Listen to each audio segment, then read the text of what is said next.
Fellow Falcoholics, what is up? Welcome to an episode of the Dirty Birds and Brews podcast presented by FanDuel. It's Tuesday, takes time with Tre'Shon Diaz. I'm Kevin Knight at Falcoholic Kevin. He's, of course, at Trey3Sean, also Tre'Shon.io on the Blue Sky. So, folks, Falcons lose another game. 4-game losing streak, 3-6 now, the depths of which have only been, I believe, 10 teams in the last 10 years or something like that made the playoffs, or maybe it might even be longer than that after starting 3-6. Coincidentally, Raheem Morris has been on 2, I think, of those teams. So like, maybe if you want to hang your hat on something, like, you could say like, oh, this is his element, you've activated his trap card. Like, this is, where he likes to make his living, I guess. Personally, I wouldn't want that, on my resume, but there's a lot of issues with this team that continue to show their ugly head, and obviously the passing game was kind of the dark star of this game. But Tre'Shon, 3-6, it's a rough situation to be in at this point. What an evil way to start the show. Yeah, it was cursed. It was a cursed opening. I'm sorry. Yeah.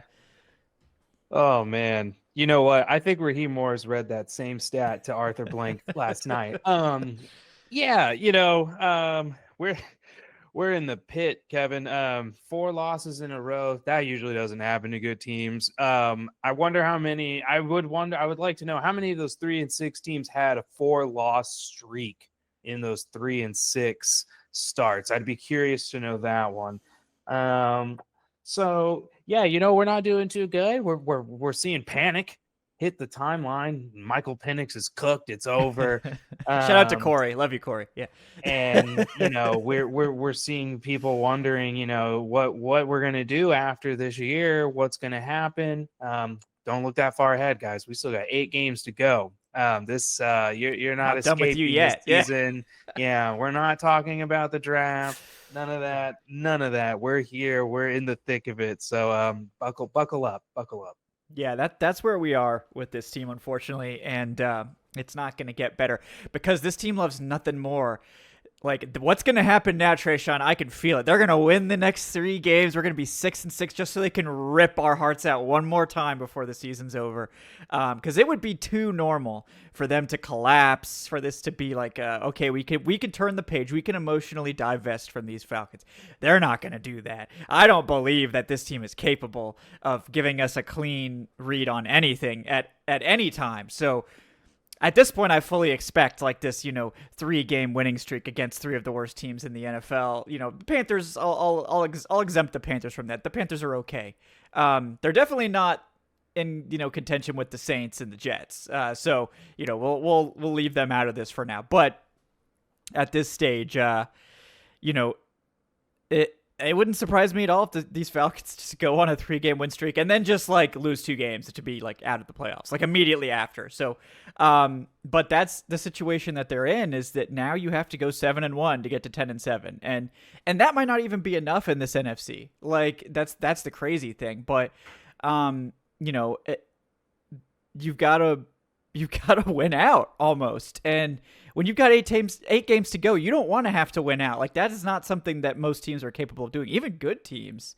So, this team is circling the drain. I wrote, about the Sunday's game that was kind of the end of their season, and I stand by that. I think it is kind of the death knell, but they're not officially out of it yet. But they can't really afford any more losses. Like, they could afford one more, and then they're on the precipice every week. So it would be good to put that precipice off as long as possible. So we'll see if they can string some wins together here.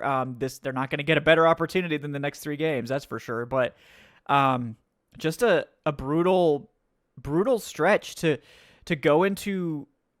Obviously the 49ers game is a tough one. Like, that is not an easy game to go win, and I wasn't necessarily expecting them to do that. But then you go into Miami and blow that game, which is like, there's no excuse for that. Then you give the Patriots everything they've got and you lose it on a missed extra point. And then you go give the Colts everything they've got, and then you blow it with just bad offense. And the defense, like, while again, like, this defense seems to be an expert of just like giving up rushing yards like crazy, but like, it just doesn't matter for some reason, and they just manage to keep things under wraps for most of the game. by just making key plays, and they just didn't have one more play in them at the end of the game to win it. 3rd and 21, bad call by Jeff Ulbrich on that play, in my opinion. And you give up the 19-yard scramble and the Colts stay alive. But this team, it's frustrating, because, and I feel like we talk about this every week. They are showing us each and every week that the talent is here to hang with the top teams in the NFL. The Patriots, the Colts, the Bills, like these are all top NFL teams. They were in against the 49ers. The score looked a little more lopsided than that game actually was. I think the Falcons were in position to compete in that game for most of it. So it's like they have the talent. They're just not utilizing it. And, the wheels are just falling off. Like 3-6 is unacceptable for the level of talent they've assembled on this roster.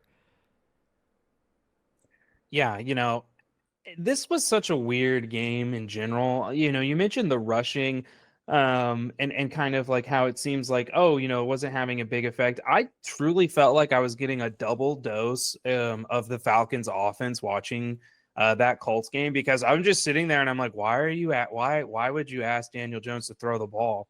Like Jonathan Taylor had 200 plus rushing yards. He probably could have 300 if Steichen got out of his own way and just was just fully committed to running the ball against the Falcons. And they finally realized in the back half of that game, they're like, oh, we should probably just keep handing the ball off to Taylor.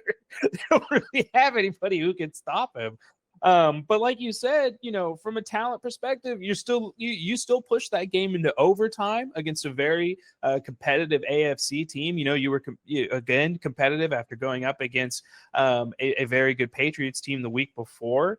It's frustrating because, like you mentioned, when you have talent, and you see good things happening and you're still coming up and losing, that means that your talent's carrying your roster. And that's really what it looks like all the way around. I think we've all really noticed it on offense. On defense, I think that, Ulbrich's doing the best with what he's got at this point. I think it's been a little disappointing that it took him 3 weeks to realize who the best backup linebacker is. That's probably like the most damning thing right now. But he has been down quite a few people. And I think that when you look at everything that's gone on with this team, it's just like you said, it just feels like we're repeating conversations. We're talking about the fact that, like, they can beat anybody, but they have to get out of their own way first. And it just all goes back to, I think, your main topic last week, which was that Raheem Morris is not the guy for the job. If the Falcons pull off some 3-game miraculous run, which I joked about that as well in the 3 up, 3 down. I said the only thing missing from this season is a 3-game win streak to make fans sweat out the idea of Arthur Blank bringing everybody back. This is a sick and twisted relationship. This is just like Blank is just caught in this weird dopamine loop where he gets talked into these really nice guys, and they just tell him, I guess, what he wants to hear. They just know how to appeal to him in the way that he thinks and views things, because it just doesn't really make any sense at this point why you would bring Raheem Morris back. If you go 7-1 and you get some wild card thing or whatever, like, do you really see this guy as a sustained model of success? Is that level of volatility throughout both of his seasons really what you want to bank on going into year 3 with him? It just doesn't make any sense. It's very clear that the Falcons have a talented football team. If they had an adult running things, this team would be above 500, no question right now.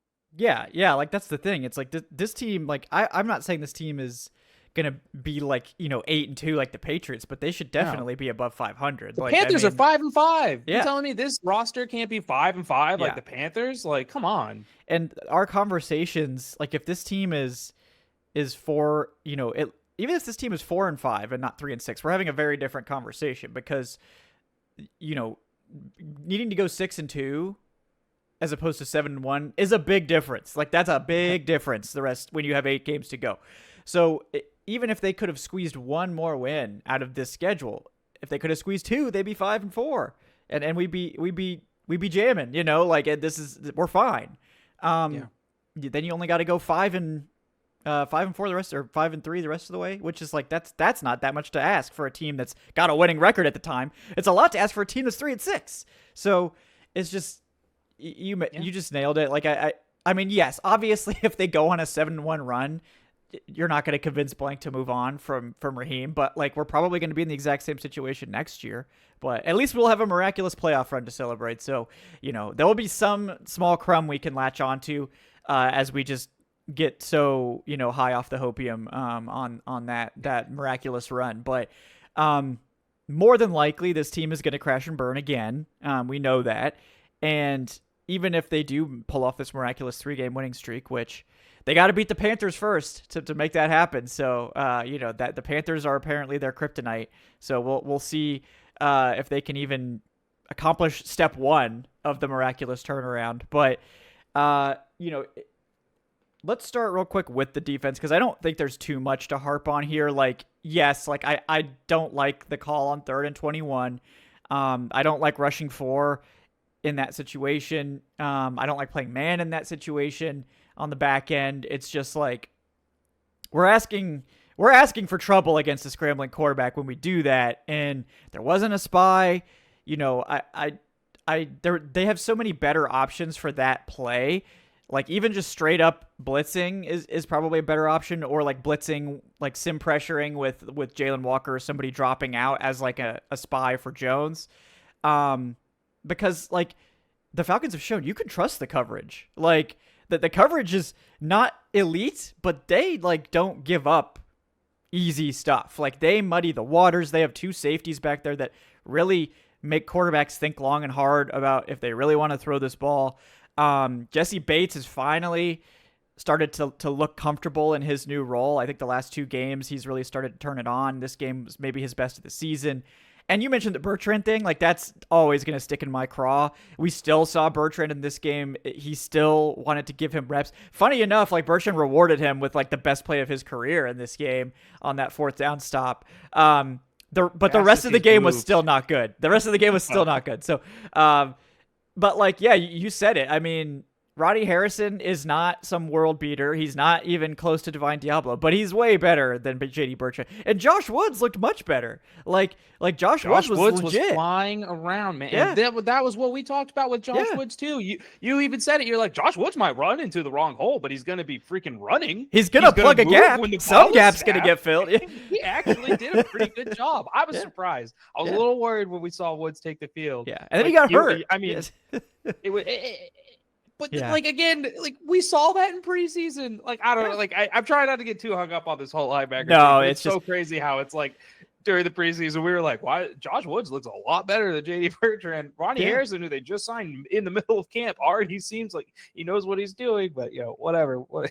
Yeah, it's not a good situation when those 2 guys are out playing you, and I think that like that we just have to stop giving snaps to JD Bertrand. If he's your deep reserve, like, okay, that's fine. But like, he shouldn't be your 3rd linebacker. That's ridiculous. And no. I don't know, there's nothing more we can see. Like, he's had more opportunities. Like, I don't know any other player that would get this type of leash at this point. A 5th rounder getting this kind of leash is unheard of. It's crazy. Like, it doesn't make any sense. Yeah. So we'll it seems like his snaps have been cut every week. It just like, for whatever reason, he just like I don't really get the whole like let's rotate a bunch of linebackers thing either. Like, shouldn't we just let these guys like gel with the defense? Like, you weren't pulling Divine Diablo off the field to rotate him with somebody. You're not pulling Caden Ellis. Like, you should let these guys like build some sort of rapport, get the feel for the game, and stop just like pulling them off the field every season. Like, I don't really get that.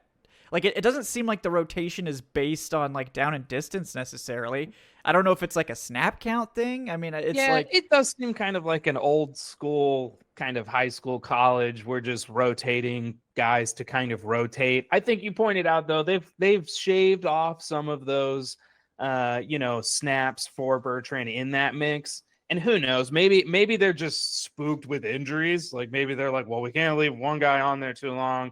Harrison is a little undersized. Bertrand's a little undersized. All three of these backups are not bigger dudes. So I don't know. I'm kind of with you. Like at this point, I'm like, I don't think we really need to see a rotation, because it's not like, oh, well, Bertrand's much better against the run and Harrison's much better against the pass, which was like what they thought was going to, I think, happen coming in. And it's just very clear that it's like, no, Ronnie Harrison's just better at everything. We should just keep him on the field. But yeah, exactly. Yeah. If you want coverage, if you want more coverage focus, just play Harrison. If you want more run, play Woods. Like that's that simple. Like, I mean, I like if you want to rotate for like short yardage or like goal line and put Woods on the field, like I honestly don't have a problem with either of those guys. Like Wood or Harrison, play one of them. I don't care. But like, yeah, I mean, if you want to have Harrison for coverage specific situations or whatever, like that's fine. If you want to have, Woods for short yardage, that's fine. But yeah, I don't get just like randomly rotating them. It's like I don't know how these guys are supposed to build their rapport or get a feel for what the offense is doing from the sideline when they're taking plays off every few snaps. Like let them get into the groove of the game, but on a more positive note, like the defense is still carrying the shit out of this team. Like, I mean, this is by a lot of metrics, the number one offense in the NFL, 33 points a game. The Falcons kept them down for the majority of the game up until they let off that giant Jonathan Taylor run. They were holding this team down, and they made Daniel Jones look very pedestrian for the vast majority of this game. And, I mean, you're absolutely right. Like, why Shane Steichen would want to throw at the number one pass defense, which I think some coaches are still convinced, like, they just can't believe it. Like, it's like the Falcons number one pass. I don't believe this. This is a joke. Like, we're just going to throw at them. I don't believe this. Like, it's legit. Like, they are a very sound, very good pass defense. They just get their hands on throws. It doesn't seem to matter who's back. They had D. Alford out there to start this game, and he killed it until he got hurt. He was like, he had a great pass breakup in a critical moment. Like, D. Alford's really come on. Shout out to him.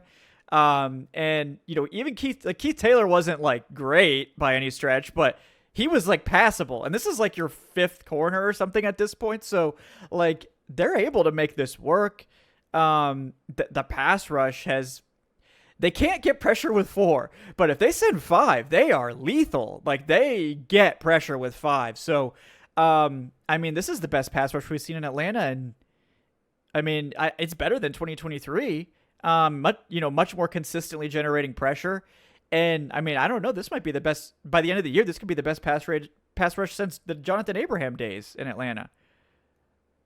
Yeah. And I think that just kind of goes back again to like the point earlier about the talent that exists on this roster, and how there it is, legitimate talent, because we're seeing them get down, like you said, to the fifth corner, to the whatever, the fourth, fifth linebacker at this point.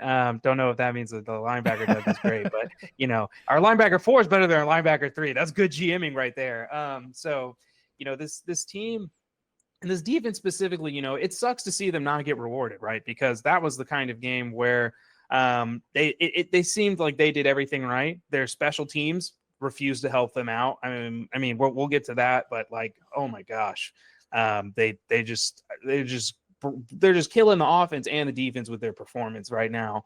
And then, time of possession, when you look at how quick the Falcons offense goes 3 and outs and stuff like that, when you add in all these extra stressors that the defense is dealing with, it really is impressive to see them holding up and continuously being the reason the Falcons are in games. Obviously everybody sees it at this point. The run defense is a problem. And it was a problem before Divine Diablo went down too. So like, we shouldn't get it twisted. I think they were around like 21st or something since when he was healthy, and since he's gone down, I think in the last 4 weeks, nobody has faced more rushing attempts than the Falcons defense, some figure like that. We know they just cut Taquan Graham. Sam Roberts got injured in that game. It was a huge loss to lose Sam Roberts against the Colts. I think he end up coming back through that game. I think he might have. So I think he was like out a quarter. Yeah. So like it wasn't. Hopefully he's okay. Yeah. Hopefully he's all right, because like Sam Roberts is like him and LaCale. Like, okay, we said this last week. Stop playing one of LaCale London or Sam Roberts. It just blew up in your face. You need both of them off the practice squad. Quit sending one to the practice squad to play the other. Your nose tackle is like where you are the worst at. So why wouldn't you want to be deeper there on game day? Maybe you need two of them on the field at once for some of these plays. It doesn't make any sense. I'm just kind of like, why wouldn't you want that as your heavy package? You stack both of them in the A. Like, I don't know. That's like, it's so confusing. They don't respect nose tackle. This coaching staff does not respect. They clearly don't. Yeah. No, I think you're onto something there, because it's kind of like they just treat the position like they can just, we'll just pull whoever, whatever off the street and make it work. And it's like, well, you just making life easier for the opposing offenses, but whatever. So, the run defense, even though it's been as bad as it is, they're still in these games. And I think that, Ulbricht's trying to mix it up. We've seen them running some more run blitzes. We've seen them doing some other things like that to kind of, clog up those gaps a little bit quicker and make guys not have to read and react and just tell them where to go. It can lead to some of those bigger explosive runs. That's kind of the downside of that is you're creating some opportunities from those blitzes, but overall, it's great to see that Jalon Walker is continuing to take strides and take big steps every week. We had said that this was probably one of the bigger boom or bust prospects coming in, and business is booming. He's looking great. He's doing everything that we had hoped for. And the team is playing him at edge. The plan for him at edge has been sensational. They've done a really good job. We did see an uptick in coverage drops yesterday, and part of that is because of I think the issues at linebacker. So they're trying to get some more different looks in coverage. Don't like that. Let's just keep that man moving forward, because when he moves forward, good things happen. James Pearce got a strip sack. It was a blown up screenplay, but he didn't choke a free rush. You see that happen all the time, and he knows how to use his arms to create a fumble. Jalon Walker did a great job staying focused, finishing that one. And then I think Brandon Dorlus has like 3 sacks in the last 2 games, something like that. Dorlus has been awesome. Yeah. I mean, you're seeing all these young pieces really come alive, really give you the production you need. Xavier Watts has been fantastic, I think, as a tackler. He seems to have really tightened up as a tackler. I think Savion Mixon shared a stat where he was the first Falcons defender first Falcons safety with double-digit tackles in a game since Keanu Neal. Wow. And obviously you don't want to hear that your safety is double-digit tackle numbers, because it usually means that not the ball carrier's getting to his level. But he's doing what the safety should do. He's being the safety valve. He's cutting guys down when they get to him, and he is making some plays in the second and first level too. So we love to see that. And Billy was back from his first game. Billy had an up and down game. He had really great coverage on I think it was that first reception he gave up. He's just a smaller guy. It's just kind of the big disadvantage there. And, he did have, the missed tackle in the hole.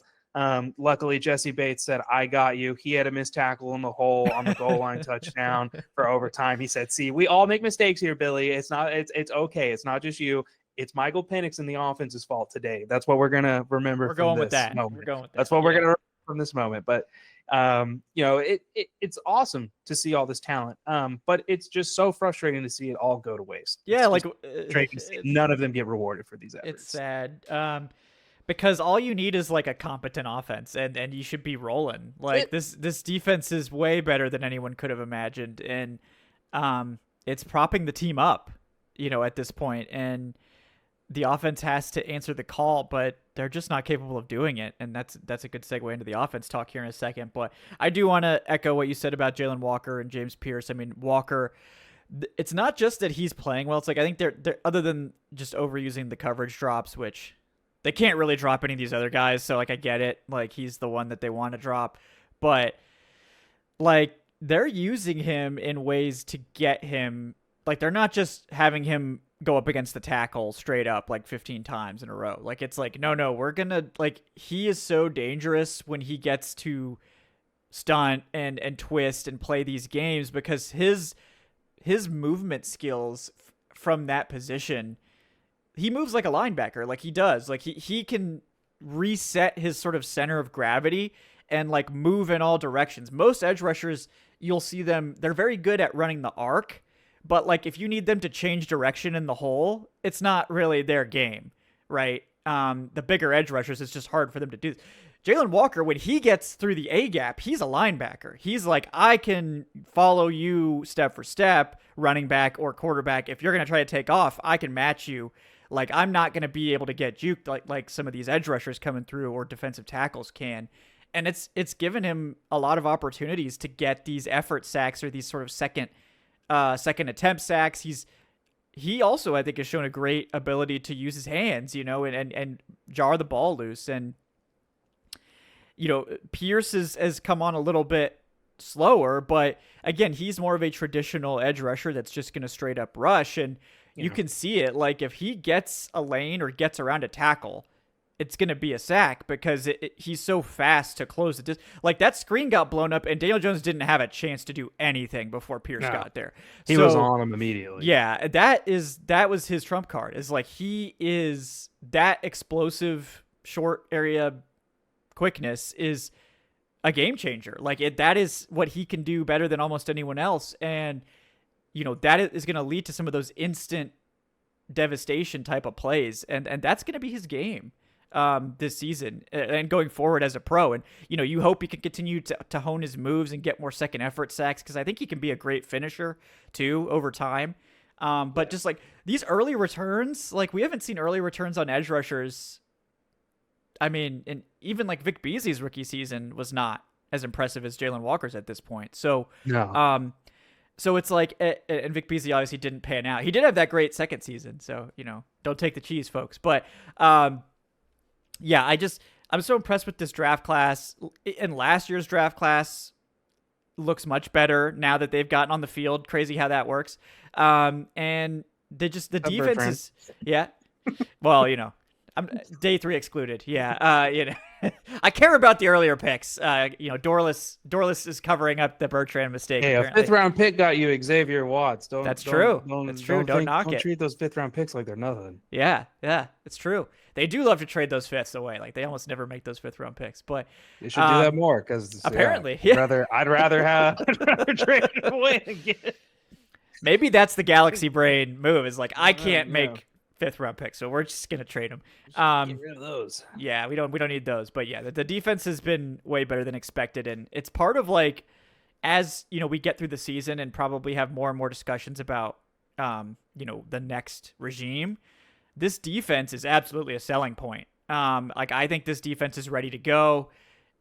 There's not a lot of free agents that you're gonna risk losing next year. Like you're well set up for the long haul. I mean, like this defense is kind of ready to go. That's a big selling point for a coach. Like they don't need to invest major resources in the defense. There's a couple of positions they obviously need. They need a nose tackle. Get someone in here that respect the nose tackle position. Linebacker depth, obviously. Probably use another corner. But like for the most part, it seems like the offense is the one that needs help, which is crazy considering all the investments in that position. Yeah, they shouldn't need as much help as they do, considering all the investments they've made. But unfortunately, I think that it's going to be really interesting to see what those future prospects look like, and kind of weighing what this opportunity would look like for them. Who is most likely to want to move forward and work with Penix. And things like that. And, maybe that's a good segue into the offense for this game because, Kevin, there's a lot of people out there right now. They're taking some victory laps and they think that it's over. They think that Penix is not the guy. Where are you standing right now? My stance is unchanged on Michael Penix because last week we were having this exact conversation talking about he was coming off his best game, 3 touchdowns that were all put up just right for Drake London, and those fades are not easy to complete. So those were all spectacular plays. I thought he had a strong game overall against the Patriots. There were some misses. That's been the one consistent thing is that the accuracy and the footwork as needs to be cleaned up.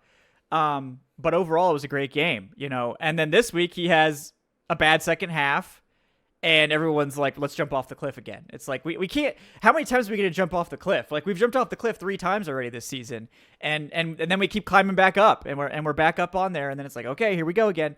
Like I think, and this isn't just fans, it's not just analysts. This includes NFL staffs too.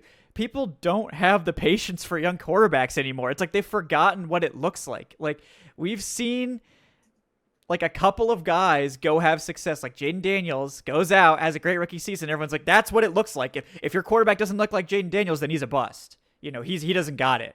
It's like, oh yeah, did we just ignore that Drake May looked very pedestrian for like his first 8 games and then turned it on?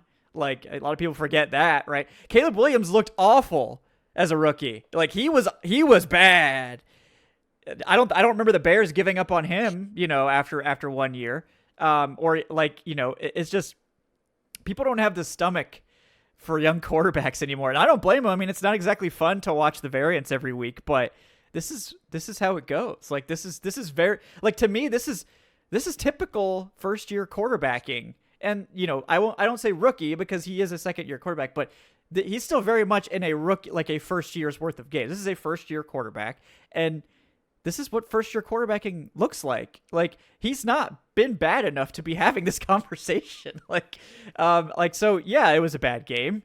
I really don't want to see that again. Like there's complications. We all know that there's factors here that are influencing Penix's play that I'm sure we'll get into. But to me, I'm fine with where Penix is right now. Do I wish he was Jaden Daniels and just lighting the league on fire as a rookie? Yeah. Jaden Daniels also is hurt because of the way he plays. So let's just, Penix so far has remained healthy, missed 1 game, which probably I'm guessing could have played if they needed him to. But like there is variance, and there's going to be mistakes, and there's going to be high highs and low lows. And as long as on balance, he's playing average starter level football, which I think he's in that sort of 18 to 22 range of quarterbacks at this point. Like I'm okay with that. As long as the bad doesn't outweigh the good, which I really don't think it has at this point. So yeah. It was a bad, it was a pretty bad second half. And I agree with your point. When you look at like how rookie QB play works and kind of just like what those first 17, 16 games look like, there are usually 1 or 2 performances like that sprinkled in. I thought Caleb Williams actually played pretty good last year, considering like how horrific was a bad system. Yeah. His staff and system was. But like that's part of the conversation that everybody had, right? And that's a part of the conversation that needs to be had here. It's like, okay, yeah, there's some stinkers that are happening. But what is the root cause? What's actually the main issue with that? And to me, it's not Michael Penix, or else we would be seeing that from him every week. And we haven't seen anything to that level. When you go back and look at that game, if you look at the first half, like a lot of people are, I think some people get so focused on hating Zach Robinson that they kind of like lose sight of like what actually is happening in the game and what took place in the game. And everybody's like, well, you were running great. Why would you come out throwing in the second half? Michael Penix was 7 of 10 in the first half. And one of those incompletions was a Kyle Pitts drop that looked like it could have been a touchdown or, a monster 50-yard gain. Like this isn't like, it wasn't like he was bad in the first half and it made no sense to come out throwing. It was kind of looking at it and they were like, look, Mike's honestly having one of the most efficient games we've seen from him in this first half. He's off to a really good start. Let's try to keep that going. Now I totally understand, that the running game was also going and doing well. And this is kind of like when you want to have an offensive coordinator or a coaching staff that knows what they're doing and knows how to lean on both of those things instead of coming out of a drive and, we're going to run all pass plays. Oh, now we're going to run all run plays. Now it's like, what, there is no, something we always talk about is that it feels like they're coming up with their plan as they're like in the middle of the game.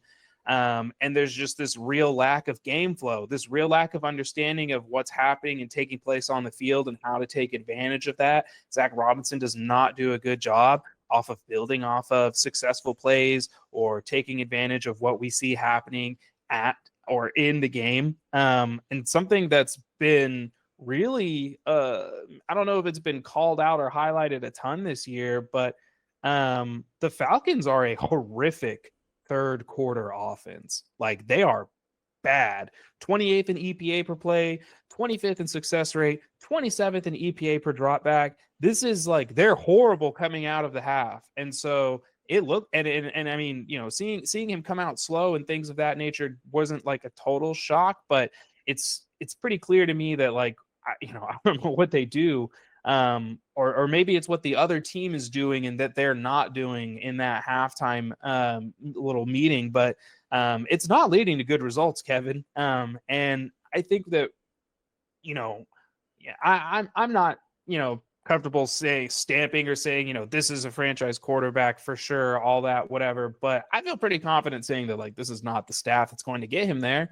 And, we've seen enough flashes from Penix to where it's kind of like, well, when you look at the situation across the league, there is no option for the Falcons next year to upgrade a quarterback. Like, this is it. They're going, like, Penix was always a 3-year plan minimum. Like, they never even wanted him to play this year. Like, if we're looking at how things should have gone for them based on their, quarterback move, which is that Kirk Cousins was like on what was like a 4-year deal, but really a 3-year deal. They would have had the same out they'll have after this year. It was always kind of assumed that Penix wouldn't be playing until this next season. So I don't think he's going anywhere. So fans that are like so like ready to claim like, well, he's not the guy, he is the guy. It doesn't matter. You're going to get to have a whole other season to watch him and see how this all plays out. And maybe he can turn it around, maybe he can't, but feeling pretty confident that we do not have the dudes in the building to get it done. And I just like, it's so funny that this team looked at all their issues after that week 3 loss to Carolina and threw it at Ike Hilliard. The Falcons, I think Charles McDonald, aka 4Verts, pointed out a statistic that since they have fired Ike Hilliard, that there's only been 17 receptions like made by other receivers not named Drake London on this football team. It's embarrassing, that firing. I think I think Morris should feel a little bit ashamed about that, because he really did take a page from Dan Quinn's scapegoat book and just did to him what the team did to Marquand Manuel back in the day. And like, to me, it was kind of just like a sign. I'm like, man, you really didn't learn anything. Like, you like, that's not accountability. Blaming the wide receivers coach and then promoting TJ Yates, who when he was our wide receivers coach, produced one of the worst years we've ever had. People were screaming that he was the wide receivers coach. They were questioning, why is the former QB at doing this, blah, blah, blah, blah, blah. And now he's back to doing it, and they look worse than they ever have. Drake London's the only functional guy in the room. Darnell Mooney, he's fallen apart. He looks like a wide receiver 4. He is never on the same page with Penix. He drops passes when he's wide open. This is like everything that Bears fans were sick of and said about him before he came over. And unfortunately, he's just had a complete reverse, a 180 of his 2024 campaign. Yeah, you're never gonna convince me that Ike Hilliard was fired like for performance reasons. At this point, like, we've seen what happened to the wide receiver core after he left. And again, this is like, if it was like a sort of an unknown coach, right? I wouldn't have a strong take, because it's like, I don't really know these guys. Ike Hilliard is was probably the second most respected offensive coach on the Falcons roster. Like, him and Dwayne Ledford were the 2 veteran coaches that you could hang your hat on and be like, everyone was celebrating the Hilliard hire. He's coached Hall of Fame receivers. Like, this guy's great. I want to know what he said. I want to know what he did to get fired, because you can't convince me with a straight face, man to man, Raheem, look me in the eye and tell me you fired Ike Hilliard for performance reasons 3 weeks into the season. You're lying. You are lying. And like, I'm sorry. Like, come at me, bro. Like, I just like tell me to my face that this is the case, because there's no way no team fires a position coach 3 weeks into the season for performance. Like, are you kidding me? What are we evaluating? Like, you were 1-2 at that point. Like, we're burning the coaching staff down because that you got shut out against the Panthers. Like, yeah, that was an embarrassing loss, but like, who's gonna be the grown up in the room and like be like, no, maybe we shouldn't fire coaches like 3 weeks into the season. Like, that's not responsible. We talked about that not being a normal that's reaction. Not responsible. It's not normal. Like, if you wanted to say like after the Dolphins game, if you wanted to come out and say like, okay, like we need to make a change, this is the change we're gonna make, you could slightly convince me. Like, if the wide receiver core looked that bad still, that maybe we need to make a change somewhere. But like 3 weeks in, we have there's no data. Like, what we do have is an entire year in 2024 where this receiving core was like the best it's ever been. So that's the data we have, that Hilliard's a great receivers coach. And again, he's probably one of the only people in the building that would feel like he could go to Zach Robinson or whoever and be like, this is not working. We need to do something else. Like, this is not putting our players in position. Now, I'm sure he didn't do it as diplomatically, right? Like, I don't think he got fired for calmly walking up to somebody and telling them we need to make a change. I'm guessing he was frustrated as hell with what was going on. You know, and again, we're never going to know, because I'm sure Ike Hilliard is far too much of a professional to ever say anything. And the Falcons are never going to tell the truth. So we'll never really know what happened. But that, to me, like, that was the killing blow. Like, I think when we look back, the decision to fire Ike Hilliard was the killing blow to this offense, because Zach Robinson needed him. He can't coach this offense to begin with. And then he loses the second most experienced assistant on his staff. And the wide receiver core falls apart. Like, there's just so much ego at play here. It stinks. Like, it just reeks of, this. You can't talk to me like that. Get out of here. Like, it's just like, this is an NFL team. Like, are we really doing this? Like, are we that? Is that like, are we really having this conversation that we're like, you're firing a coach for probably having issues with the way this offense is being run? Like, I can't come up with any other explanation. And then they just shuffle Ray McCloud out of the building, one of their only good receivers.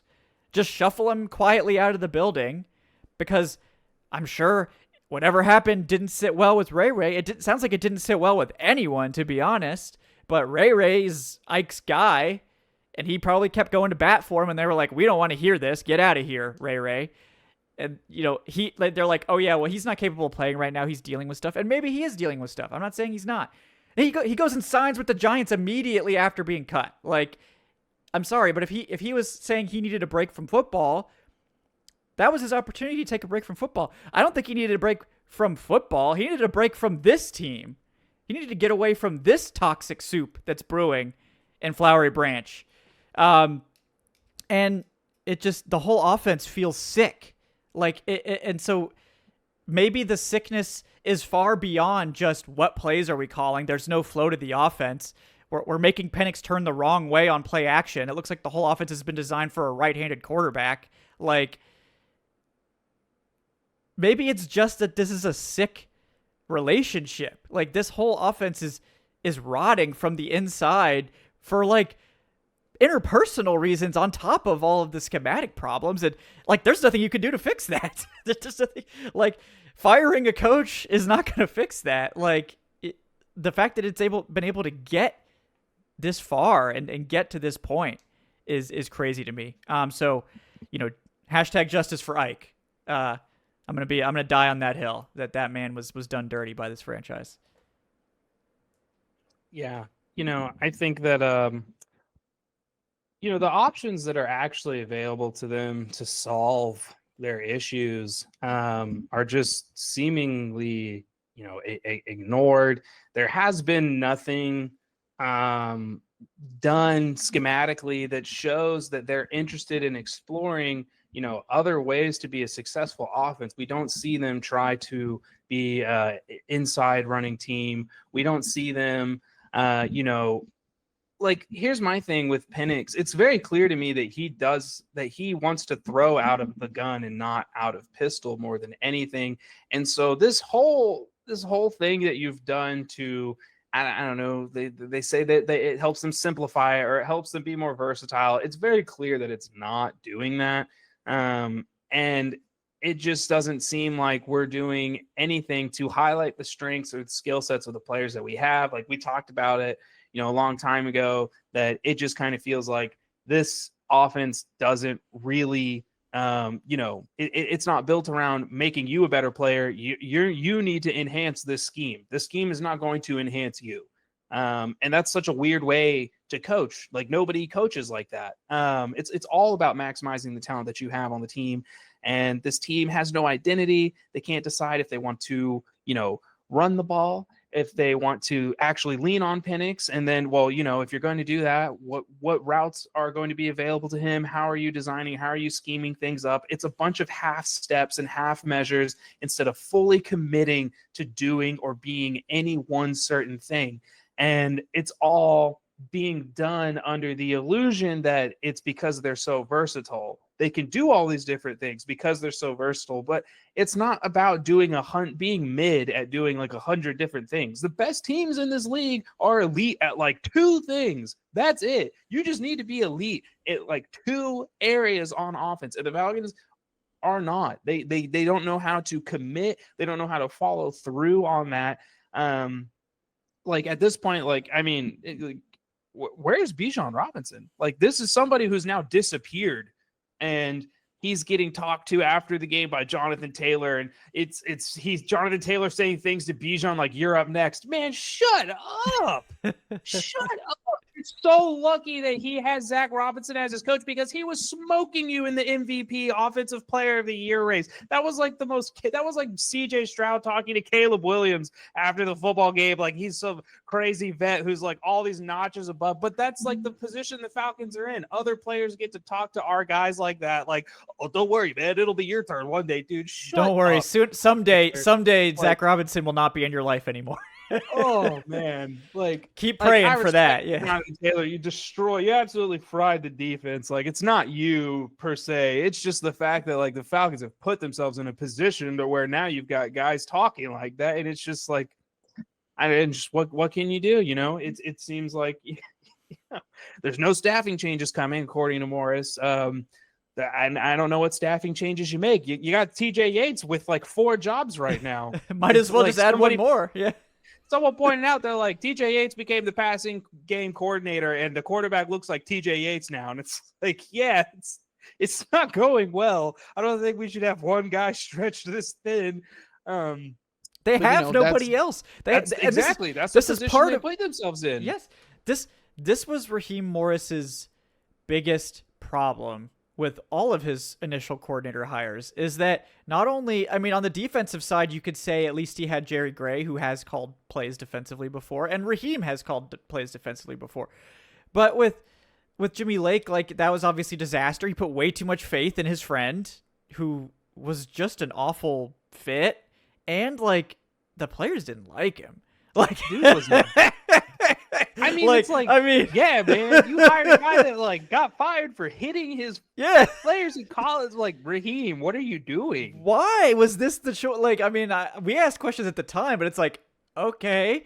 And then Zach Robinson, a lot of people were excited to see, and for good reason.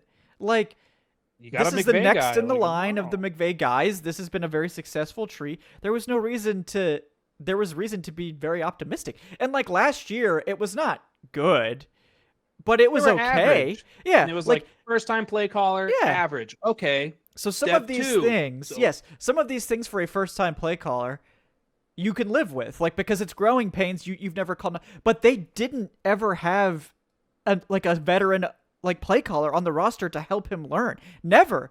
Raheem hadn't called plays on offense. There's nobody here that's ever called plays before, and they didn't bring anyone in. So like, that was the opposite of the defense, where they brought in all this experience to bolster him. On the offense, it's like they brought in no one to help Zach Robinson, And then this year they doubled down. Like they didn't like, so they have no one else to give the reins to. There's no play caller on the roster. You're just giving it to another first-time play caller. And like a lot of these issues with the offense, I feel like a veteran play caller would have coached Zach Robinson out of. But like, there's no one on this roster that can talk to him about this stuff. Like maybe Ike Hilliard was the only one. And He's he going did. to TJ Yates, brother. Yeah. Like that's all he has right now. And And like so you're maybe saying, Ike it's was like, just hey, not- man, like, we can't really do this. Like, that, you know, I don't think this is going to work for our guys. Get out of here. Yeah, no. Look at me. I'm the play caller. Okay, get out. Yeah. Like, there's nobody here. Like, and so no, like, maybe we shouldn't be surprised that Zach Robinson, once he hit the you know, the nails on the highway, there's no one here to patch the tire. He's just going to keep running on flats until the rims are flat and you know, we're paying $20,000 for new rims, like, which is going to be a whole new coaching staff next year. So, there's so many issues with the offense, and like we've talked about a lot of them. Like, obviously Penix could play better, but like the reason I'm not like getting on Penix is because there's so many problems with this operation that are making things difficult for Penix. Like, when you have a first-year quarterback, you need to do the best you can to make it easy for them. Like, make it easy for that quarterback. Give them simple reads. Give them wide-open targets if possible. Make the progressions simple. Like, don't ask them to do too much. Like, don't ask them to be Tom Brady with a complicated route tree and a bunch of choice routes and all this stuff. Like, set them up for success, right? And this is not success. Like, this is not anything. Like, we're making Penix the engine. Like, he has to overcome all the issues, and it's too much to ask. Like look around at all these rookie quarterbacks or young quarterbacks that are playing well. They've for the most part they've been put in good positions to play well. Like, Drake May got Mike Vrabel in here, and that team completely did a 180, and it's paid off, obviously. And then we see, you know, guys like I just drew a blank. Caleb Williams was the other one. Like, night and day. Like, how much more do you guys need to see when we talk about, like, yeah, Penix hasn't played great, but like the coaching and the scheme make a huge difference for quarterback play. So yeah, environment always matters. You know, it's especially for younger quarterbacks, you know. Yeah, it's just like, we can't separate the two. And like, I know that muddies the waters and doesn't give you a nice, strong, firm answer on, oh, is Michael Penix a franchise quarterback or not? Stop having that conversation, guys. I don't know what to tell you. Like, that conversation, even if Penix played lights out and looked like Jaden Daniels this year, do you guys remember CJ Stroud? Right? Played a great rookie season. Everyone anointed him as the next big thing. Ever since, what has CJ Stroud been? Very mediocre quarterback. Like, you just don't know whether it's good or bad. Now, like, sometimes you see Bryce Young level play and you're like, it's probably okay. Like, we're like over multiple years and you're like, okay, this is really dicey. And like, the Don't Panthers worry, are Kevin. still He giving plays him a team yeah, this weekend don't worry. that usually helps bump up those statistics. He's going to add to the highlight reel on Sunday. But like, we have seen so bad. Oh my God. Yeah. It's so unfair that we can't really get into that because of our own team's failings. But like, Bryce Young is so much worse than I think people even realize. Like, he's in Joey Harrington territory right now in terms of like career yards per attempt. But sorry, I digress. No, that's very true. And we could go on for hours and hours about this offense and all of its shortcomings. But it's not just Penix. Like, we know the scheme is a problem. There's no flow to the offense. They don't lean on their stars the way they should. We finally got like an intermediate crosser to Kyle Pitts, and he dropped it. We finally got this like 20-yard, 15-yard cross. Pitts is wide open, you know, and just drops it. And then we never saw that play again all game. Like, maybe there was one more where he actually caught it. I can't remember, but it's like, we finally saw that play, and it should have been a touchdown, and then it's like, oh, never mind. We don't. Pitts dropped it. Got to take that one out of the playbook. But like the protection has been a big issue. Like they can't pick up blitzes. They seem clueless. They can't even pick up stunts. Yeah, they're like, what is happening? Like, I mean, Ryan Nuzeel. Yeah, well, we'll go on. Newsflash. Go off, King. Newsflash. Depending on a unrestricted free agent to be the heart and soul of your offensive line during your quarterback's first year starting was not a good idea. Crazy. I don't know why that this man received the amount of hype that he did, but there's a reason when Alex Mack got here, things magically transformed. Protections became a lot easier to get dialed in, run identification, pass identification. The center has such an important job, but there's like, I don't know why every time come draft time, people like that position is really not that important. And it's kind of like, look, I get it that tackle is more important. But your interior players, center and guard, like to me, those are equally as important as each other and like just barely a step down from being up top. And so you brought in somebody who was mid last year and filling in. And you know what? That was great because he was a depth player. You don't really expect to get, that I think kind of level of play when somebody gets plugged in, but then to go and fall back on that, like you decided that play wasn't good enough to be the starter at the beginning of that season. But because they filled in and did okay, now you're just going to say, okay, well, we're just going to roll with it. It's fine. We can take a shortcut here. You never take shortcuts on the O-line. And like the Falcons, they need a center going into this next year, and they might need a guard. I don't know. I don't think that they're going to maybe just start Kyle Hinton. Invest in a guard. Maybe just start Kyle Hinton. maybe. He's been fine. Yeah. Has he been better than Bertrand? I mean, let's be honest. He what? I mean, God, it was so weird to see him in yesterday. He was a better. He was way better than I was expecting, to the point where I was kind of like, oh my God, Matthew Bergeron really is not because this year. He's been a much better run blocker, and he's been a passable pass protector. So that's an interesting discussion. It's Jake Slaughter season, Tre'Shon. Yeah. Oh, you don't like Slaughter? I honestly have not watched Slaughter outside of highlights. So he was here in preseason in 24. I remember a little bit from then, but I just know that he's been a nightmare for the Bengals when he was like. Oh no, I mean the Gators center. Yeah. Yes. Yeah. Okay. Maybe it's a similar name. Maybe I said the name. I might be thinking of the other guy. Yeah. No, it's probably not similar at all. I have not watched a lot of tape, but that seems to be the day two center that everybody seems to be wants. The guy, huh? Yeah. So Jake Slaughter season. That's a great center name. Old center still. That's another. I've heard his former center that he played with, I think, is draft eligible this year, and that's a name people are throwing out there, but I don't know how quality. I'm staying off this draft stuff for as long as I can, but I had to look. That's probably only going to last me 1 or 2 more weeks before I have to start really diving in. No, we talked about it last offseason. There was a reason, guys, why every offseason projection and thing that I did had the Falcons keeping Drew Dalman.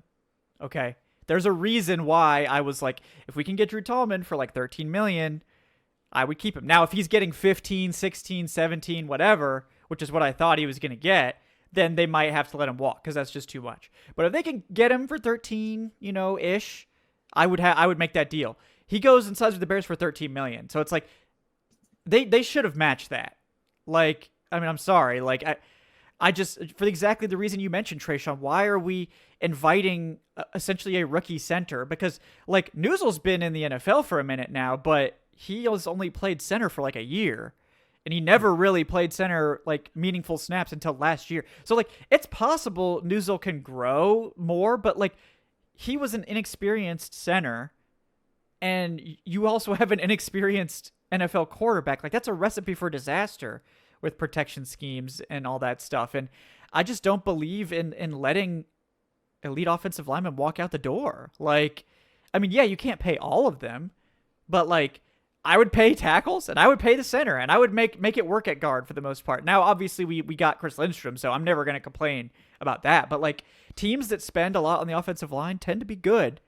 The Falcons are spending a lot on the offensive line. Like, I would have spent a little more, I would have made it work with Drew Dalman, whatever it took. But, or, like, I don't know, maybe instead of drafting Jack Nelson, drafting a center like spending some more there were plenty of available centers in that range on that day, and it just is like this weird thing where it's like, no, instead we're gonna, like, you usually can find a center on day 3. You aren't finding many successful tackle stories on day 3. So just the whole process of like the way that they approach the center position this offseason, like letting New Zealand drag out signing his tender too. Like that doesn't get talked about enough, how weird that was, where the They guy, didn't like, even practice announce the sessions were tender. going on Yeah. and he wasn't even, and then they ended up giving him like a better deal. They ended up giving him a 2-year extension instead. I'm just kind of like, that whole situation this offseason was just weird, and the Falcons have not been rewarded for it.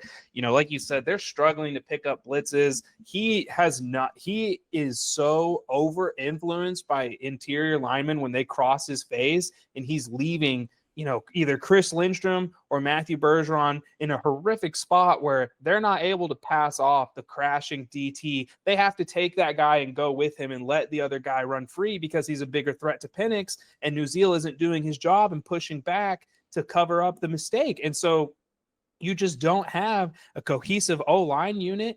And you know, it's just at this stage of the season where I don't know how much the Falcons are realistically going to be able to get done in terms of turning it around, because this O-line group is so bad.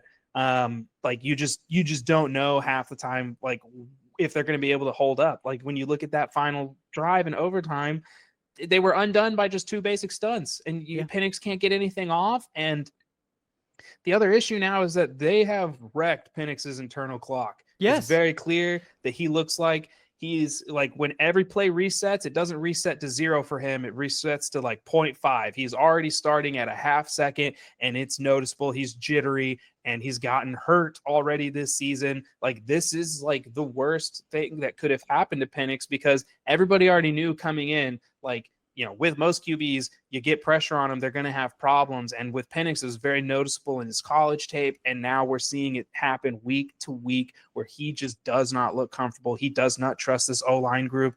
And it's a shame, because last year, Kirk Cousins didn't scramble or move from his spot in the pocket on 99% of dropbacks. He got to just live a very nice, comfortable life back there. And, you know, of course, year 2, when you want to have it for your young QB, it's not there anymore. Yeah, it's just unfortunate. Like, I just don't understand creating a hole at center. Like, and like, the sad thing is, like, one-on-one, this line is good. Like, just straight up blocking, I think they've been really good. Like, but they just can't pick up anything beyond basic matchups. Like, they're really struggling with anything fancy, because, you know, I mean, New Zealand just doesn't know what to do with it. He's an inexperienced center, and like, they also didn't bring in any depth. Like, it's Javon Gwynn. It's Javon Gwynn as the backup. Like, they let Matt Hennessy walk, and Hennessy had to fill in for the 49ers and was absolutely fine. Like, we could have had Hennessy back in the building. Like, we could have had anyone, but they're like, nope, Javon Gwynn's fine. And to be fair, like, Javon Gwynn played like 10 snaps at the end of that Patriots game, and actually it was okay. But, like, you know, that was at guard also. So, you know, not center. So it's like, yeah, like, Nuzil, like, is a good blocker, but he isn't a center yet. Like, he doesn't do the center things you need him to do. Now, his snapping isn't any worse than Drew Dalman, so that's a plus. That was Drew Dalman's kryptonite. He's just a wild snaps sometimes. But, you know, I don't believe in letting elite offensive linemen walk. Like, find a way to keep them, you know? And I think it's biting them now. And the reason it's frustrating is because it's so inconsistent. And that's why fans, I think, are getting on Penix more than they should be, where it's like, oh, well, he had a clean pocket on this play. Well, what about the 4 other times, like, where it should have been a clean pocket? They're rushing 4, and they just let someone through on a stunt. Like, Penix can't trust the protection. So whether there's rushers coming free or not, he feels like there's rushers coming free on every play. Like, all they have to do is show blitz, and he's like, they're not going to pick this up, so I got to be ready to get this ball out. Yeah. So the inconsistency is killing them, and that's a big part of it. But you know, we got to wrap this one up, guys. But real quick, I want to drop because we could go on about the offensive line and this offense forever, so we got to save some of it for future shows. But Falcons right now, per FanDuel, 3.5-point favorites at home against the Panthers. So, it's been a while since we've been a favorite, but hopefully that will work out for them. But Tre'Shon, yeah. So before this, so the Panthers, I think they were the first team ever to have like a positive record in the first 8 weeks after being an underdog in every game they've been picked to play in. Last week was the first week they were not picked as an underdog against the Saints, and they lost. And so, of course, now they're back to being an underdog again against a 3-6 Falcons. Like, come on. Like, crazy. I'm not saying respect the Panthers, but what are you doing giving a 5-5 team, making them a 3-point dog, like, for a road game when it's a 45-minute drive? Like, yeah. I don't know, man. It's weird. Setting Atlanta up right there. Oh yeah. This is the kiss of death for sure. But yeah, we'll see how that goes, guys. Thank you so much for joining us. Yeah. Real quick, I want to leave with one question, since I won't be there Wednesday. If this Falcons team gets blown out, if they lose 5 in a row, what happens, Kevin? Is anything going to happen? No, but I would do it. I mean, but yeah. I know you would. I would have done it already. I got the itchy trigger finger. We would have pulled the plug already. Ripcord. Yeah. Let's go. Oh, Ben Johnson's available. Yeah. Yeah. Sorry. Yeah. No. So we'll see. I'll ask that to Adnan too. I only asked because the last mid-season firing or whatever that happened when Dan Quinn was here was against a very embarrassing loss against the Panthers at home. So didn't know if you thought maybe we'd see history repeat itself, but unfortunately I am thinking just as you are, in that we're sticking with everybody until this thing is over. Yeah, probably. So we'll see how that plays out. I hope they turn it around so we can at least be interested for a couple more weeks, but they're just going to stab us in the back again, I'm sure. But guys, thank you for joining us here on the Dirty Birds and Brews podcast presented by FanDuel. He is Tre'Shon Diaz at Trey3Sean. I'm Kevin. I have Falcoholic Kevin. We'll be back on Wednesday for more Falcoholic Live, and got more great stuff coming for you guys this week as we get ready for the Panthers rematch. Hopefully the Falcons won't embarrass us again, but they probably will. So thanks again to Tre'Shon. Go check out all Trey Faces on YouTube as well. And yeah, guys, enjoy the rest of your week. We'll be back in a couple, not even a couple days. It'll be tomorrow, probably by the time, maybe even today by the time you see this. So until then, guys, thanks for joining us here. Have a great day, folks.